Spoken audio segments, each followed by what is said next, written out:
αγαπητοί συνάδελφοι και γονείς. Σας καλωσορίζω σε ένα ξεχωριστό ταξίδι μέσα από την ιστορία του τόπου μας. Στο ταξιδάκι στον χρόνο, Κερατσίνη Τραπετσόνα, μαθαίνουμε τη γειτονιά μας παίζοντας. Το παιδαγωγικό αυτό υλικό περιλαμβάνει την ιστορική γραμμή που μεταφέρει τα παιδιά μας από τα προϊστορικά χρόνια μέχρι τη σύγχρονη εποχή του Κερατσινίου και της Τραπετσόνας και το χάρτη της πόλης με 12 μοναδικούς σταθμούς. Κάθε σταθμός αντιπροσωπεύει μια διαφορετική ιστορική περίοδο από το σπήλαιο του σχιστού του 11.000 π.Χ. περίπου μέχρι τη Μικρασιά της Αμάνα, τα εργοστάσια του 20ου αιώνα και την πόλη του σήμερα. Και στο τέλος της διαδρομής, τα παιδιά κερδίζουν το κλειδί της πόλης. Κάθε σταθμός στο βιβλίο οδηγιών αποτελείται από δύο μέρη. Αρχικά το ιστορικό κομμάτι, όπου τα παιδιά μαθαίνουν για την εποχή, και στη συνέχεια μια διασκεδαστική δραστηριότητα, είτε έντυπη είτε ψηφιακή, που τα βοηθά να εμπεδώσουν όσα έμαθαν παίζοντας.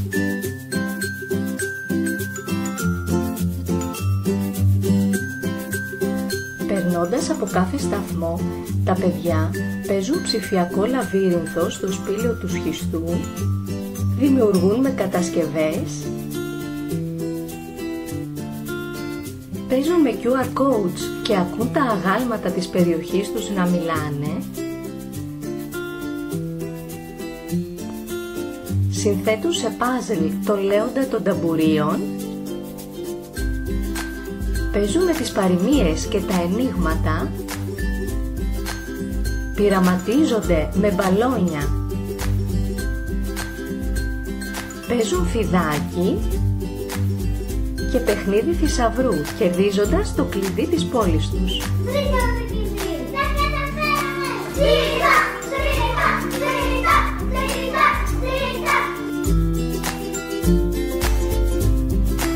Μέσα από το παιχνίδι, τα παιδιά αναπτύσσουν και ενισχύουν την ενεργό πολιτιότητα. Μαθαίνουν βιωματικά, καλλιεργώντας τη δημιουργικότητα, τη φαντασία και την κριτική του σκέψη και εξασκούνται τόσο στο συμβατικό όσο και στο ψηφιακό γραμματισμό.